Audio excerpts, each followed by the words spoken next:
Movie start होती है तो हम देखते हैं कि एक औरत के घर एक बहुत ही प्यारा बेबी पैदा होता है। वो उसका नाम हरक्यूलिस रखती है। उस वक्त के लोग एक राजा को पूजा करते थे जिसे वो अपना गॉड भी कहते थे और उसका नाम था ज़्यूस। और ये बेबी हमें ज़्यूस का ही दिखाया गया है। दूसरी तरफ हम ये देखते हैं कि ज़्यूस की वाइफ यानी रानी को जब पता चलता है कि ये बच्चा ज़्यूस का है और वो भी किसी इंसान से, अब यहाँ हरक्यूलिस कुछ बड़ा हो चुका था, लेकिन वो उसे मारना चाहती थी और इसीलिए वो दो सांपों को उसे मारने के लिए भेजती है। लेकिन क्योंकि हरक्यूलिस ज़्यूस का बेटा था तो उसी की तरह पावरफुल था, तो उन दोनों सांपों को अपने पास आने से पहले ही मार गिराता है। अब हम देखते हैं कि हरक्यूलिस काफी बड़ा हो चुका है। वहाँ के राजा उसे कुछ टास्क देती है। हरक्यूलिस इन टास्क से डरने वाला तो ना था, तो वो एक एक करके इनका मुकाबला करने लगता है और टास्क पूरे करने लगता है। सबसे पहले तो एक अजीब सी क्रिएचर से लड़ता है और जीत जाता है। उसके बाद भी कई जानवरों से लड़ता है और उन्हें हरा देता है। लेकिन एक दिन उसके सामने एक बहुत ही स्ट्रॉन्ग शेर आ जाता है। उस पर कोई तीर भी असर नहीं कर रहा था, लेकिन हरक्यूलिस ने अपनी ताकत से उसे भी मार डाला। फिर हमें एक जगह दिखाई जाती है जहाँ पर कुछ लोगों ने एक लड़की को बुरी तरह से बांधा हुआ था। वो इनफैक्ट हरक्यूलिस का भांजा था। कि तभी हरक्यूलिस वहाँ पर आ जाता है और उन सब लोगों को मारकर अपने भांजे को बचा लेता है। फिर हम देखते हैं कि हरक्यूलिस एक जगह पर बैठा होता है तो दूसरे मुल्क के राजा की बेटी आती है और कहती है कि हमें तुम्हारी जरूरत है। वो कहती है कि हमारे खास लोगों ने ही हमारे साथ चीट किया है और हर तरफ लड़ाइयाँ हो रही हैं जिसकी वजह से लोग मारे जा रहे हैं। वहाँ हरक्यूलिस के साथ एक आदमी बैठा होता है तो वो कहता है कि बीवी हमारे पास वक्त नहीं, हाँ अगर तुम ज्यादा पैसे ऑफर करो तो हम जरूर आ सकते हैं। तो वो शहजादी उनसे कहती है कि जंग में लड़ना तो फख्र की बात होती है। तो हरक्यूलिस उसे कहता है कि हमें हथियार बनाने के लिए पैसे भी तो चाहिए। तो वो शहजादी कहती है कि मेरे पापा यानी राजा बहुत अमीर हैं, तो वो तुम्हें बहुत सारा सोना दे सकते हैं। तो हरक्यूलिस मान जाता है और उसके साथ उसके मुल्क आ जाता है। वहाँ पर एक बहुत बड़ा स्टैचू लगा होता है जो कि ज़्यूस की वाइफ का था। तो शहजादी हरक्यूलिस को बताती है कि ये 5 साल में बना। यहाँ पर कोई भी नहीं यकीन कर रहा था कि यह वाकई ज़्यूस का बेटा है, लेकिन उस शहजादी के बेटे के लिए हरक्यूलिस तो कोई हीरो जैसा था। राजा उसे बताता है कि मेरे खास बंदे ने हमसे बगावत यानी चीट किया है और उसके बाद से पूरे मुल्क में लड़ाइयाँ चल रही हैं, इसलिए हमें तुम्हारी मदद की जरूरत है ताकि हम सब कुछ दोबारा ठीक कर सकें। वो उसे ये भी बताता है कि वो एक नॉर्मल इंसान नहीं है बल्कि वो एक जादूगर है और उसे गॉड के अलावा कोई नहीं मार सकता।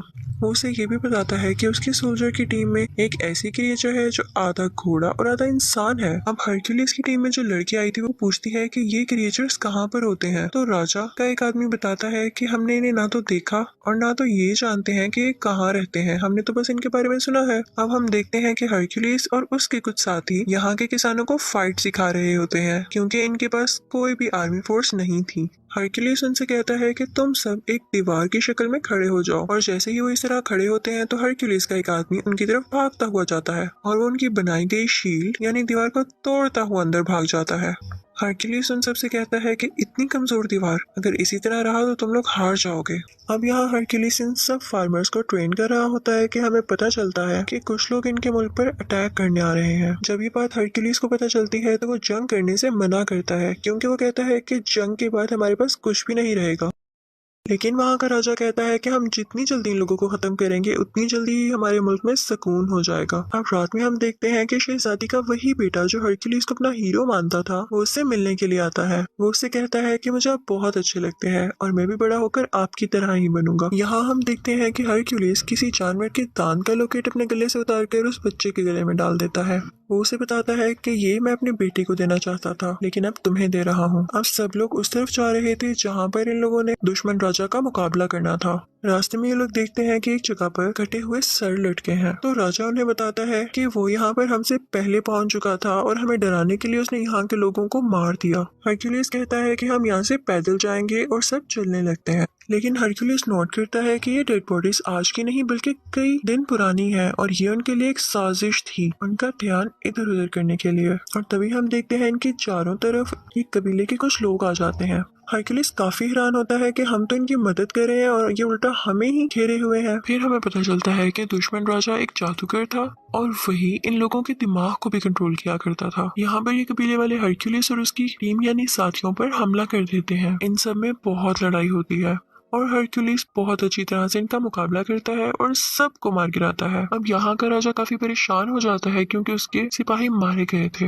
हरक्यूलिस उसे कहता है कि मैंने तो आपसे पहले ही कहा था कि अभी ये सब ठीक नहीं है, मुझे अभी भी उनको कुछ सिखाना था। तो राजा उसकी बात मान लेता है, लेकिन हम देखते हैं कि हरक्यूलिस अब बहुत परेशान रहने लगा था और रातों को भी जागता था। वो ख्वाब देखता है कि उसकी फैमिली मर चुकी है और उसे अपने ख्वाब में 3 मुंह वाला क्रिएचर भी दिखाया जाता है। हरक्यूलिस के आदमियों में से एक आदमी उससे कहता है कि यहाँ आने से पहले मैंने ऐसे क्रिएचर से बात की जो कि गॉड की बात सुनकर इंसानों तक पहुंचाती हैं और फ्यूचर के बारे में भी बताती हैं, और उन्होंने तुम्हारे बारे में ये कहा कि तुम्हें अपना इनकम्प्लीट काम पूरा करना होगा। लेकिन हरक्यूलिस बहुत परेशान था तो इस बात पर इतना ध्यान नहीं देता। हरक्यूलिस की एक बीवी और 3 बच्चे थे और उसके बच्चों को मार दिया गया था, जिसका कसूरवार भी उसे ठहराया गया और इसी वजह से उसे अपने मुल्क से भी निकाल दिया गया था। खैर, ये सब लोग दुश्मन राजा की तरफ पहुंच जाते हैं। देखने से तो ये लग रहा था कि जिन फार्मर्स को हरक्यूलिस ने थोड़ी बहुत लड़ाई सिखाई थी वो ठीक से लड़ नहीं सकेंगे और हार जाएंगे, लेकिन लकीली वो ये जंग जीत जाते हैं। फिर हम देखते हैं कि वो दुश्मन राजा हरक्यूलिस की तरफ बढ़ता है ताकि उसे मार सके। तो हरक्यूलिस फौरन से उसका घोड़ा गिराकर उसे कैद कर लेता है। कैद करने के बाद वो उसे राजा के पास ले जाता है। वो दुश्मन राजा कहता है कि तुमने मुझे बिला वजह कैद किया है, मैंने तुम्हारे मुल्क का कुछ नहीं बिगाड़ा। तो हरक्यूलिस कहता है कि अगर तुमने नहीं किया तो फिर किसने किया है। तो दुश्मन राजा उनसे कहता है कि तुम जरा खुद सोचो, जिस राजा के लिए तुम लड़ रहे हो अगर वो इतना ही अच्छा और ताकतवर है तो उसकी फौज उसके साथ क्यों नहीं है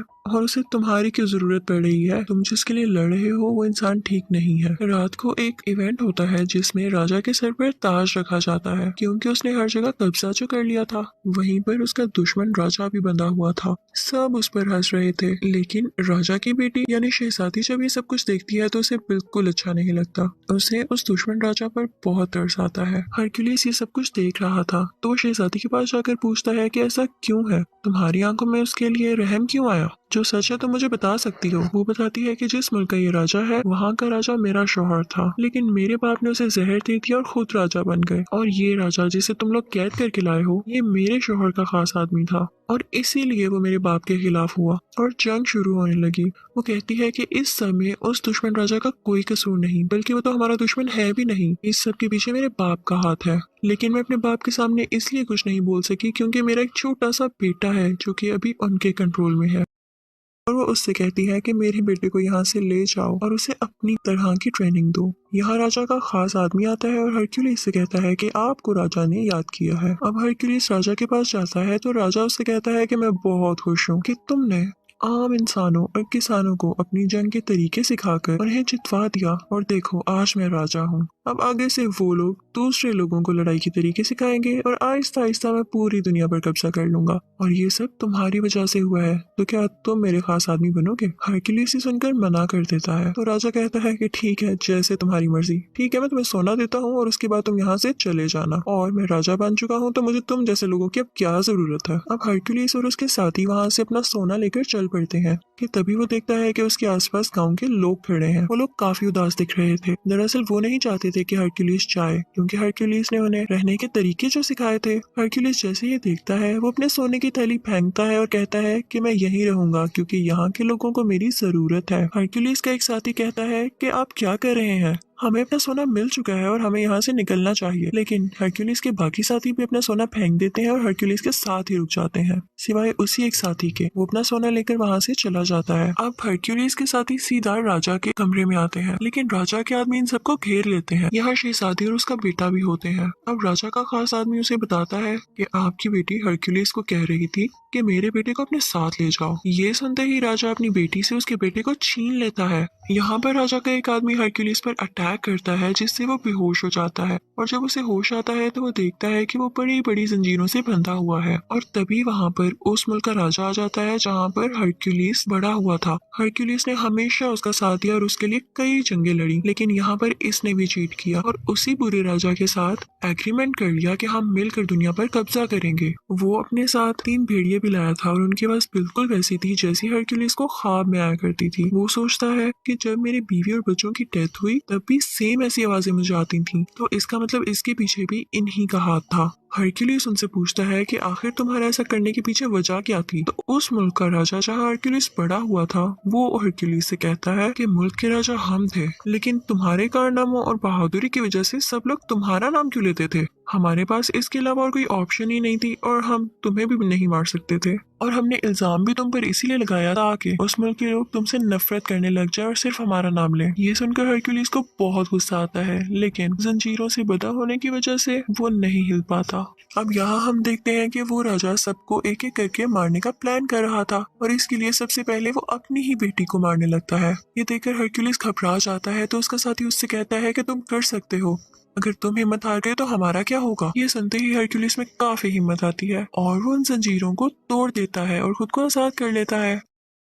वो फौरन भागकर उस शहजादी के पास जाता है और उसे बचा लेता है। अब वो तीन भेड़िए हरक्यूलिस की तरफ आते हैं और उस पर अटैक कर देते हैं, लेकिन हैरानी की बात यह है कि वो उन तीनों को मार देता है। वो अपने साथियों को और उस बेचारे राजा को, जिसको ये लोग दुश्मन समझ रहे थे, आजाद कर देता है। अब वो दोनों बुरे राजा यहाँ से भाग गए थे, लेकिन हरक्यूलिस किसी तरह से उस राजा को पकड़ लेता है जिसके मुल्क में वो बड़ा हुआ। वो उसे उसी के खंजर से मार देता है, बिल्कुल उसी तरह जैसे उसने इसकी फैमिली को मारा था। इसके बाद वो अपने साथियों को लेकर महल चला जाता है। वो देखता है कि राजा बहुत ज्यादा फौज के साथ खड़ा है और एक आदमी ने शहजादी के बेटे के गले पर खंजर रखा हुआ है। राजा हुक्म देता है कि इस बच्चे को मार दिया जाए, लेकिन तभी वो आदमी वहाँ पर आता है जो हरक्यूलिस का साथी था और सोना लेकर वहाँ से चला गया था। वो फौरन से तीर से उस आदमी को मार देता है जो कि उस बच्चे को मारने वाला था। वो सब उस छोटे बच्चे को बचा लेते हैं, लेकिन अब उस दुश्मन राजा की पूरी फौज इन पर अटैक करने लगती है। हरक्यूलिस भी बराबर इनका मुकाबला करता है। इसी दौरान हरक्यूलिस के एक साथी की डेथ हो जाती है क्योंकि वो बहुत जख्मी हो चुका था। अब उस राजा की बाकी फौज भी इनकी तरफ बढ़ रही थी, लेकिन हम देखते हैं कि हरक्यूलिस के आदमियों ने बिल्कुल वैसी ही दीवार यानी शील्ड बनाई हुई थी जिसको तोड़ना नामुमकिन था। हरक्यूलिस वहाँ पर देखता है कि जियूस की वाइफ की वहाँ पर बहुत बड़ी स्टैचू है। जैसे ही उस राजा के सोल्जर्स ऊपर आ रहे होते हैं तो हरक्यूलिस उस स्टैचू को नीचे की तरफ गिरा देता है। वहाँ से सब सोल्जर्स वापस आना शुरू कर देते हैं। जब राजा ये सब देखता है तो अपने सोल्जर्स पर गुस्सा होता है कि जाओ हरक्यूलिस को मारो, लेकिन तभी स्टैचू उस पर आकर गिरता है और वो राजा मारा जाता है। और राजा के सब सोल्जर्स और बाकी सब लोग भी हरक्यूलिस की ये बहादुरी देखकर उसके सामने झुक जाते हैं। लोग अभी भी नहीं जानते थे कि ये वाकई सी उसका बेटा है भी या नहीं, लेकिन ये जरूरी नहीं था क्योंकि वो इतना ज्यादा बहादुर और ताकतवर था कि इस चीज ने उसे आम लोगों से ऊपर कर दिया था। वो लोगों का ख्याल भी रखा करता था, इसीलिए सब लोग हरक्यूलिस की तारीफ करने लगे थे और यहीं पर कहानी की एंडिंग हो जाती है। Thank you for watching.